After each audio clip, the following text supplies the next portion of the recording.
so much, for helping us so much to achieve where we are right now.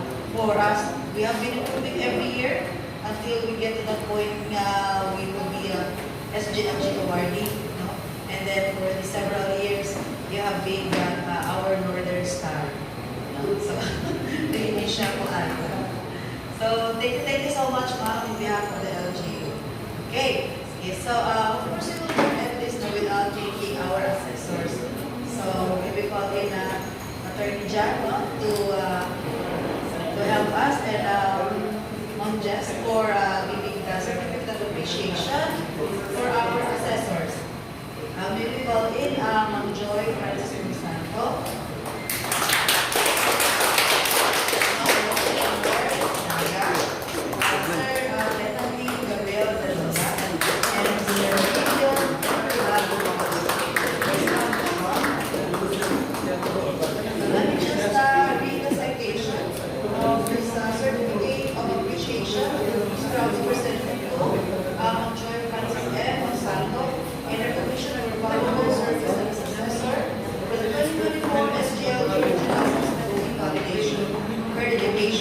Expertise and commitment to excellence played a significant role in ensuring a successful and impartial assessment process.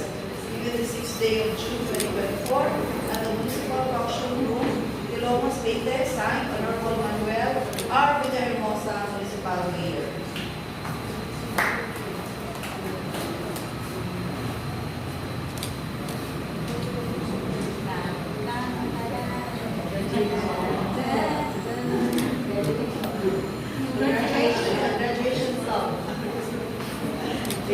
Thank you so much. That's our token. Our token of appreciation for our assessor. Thank you so much.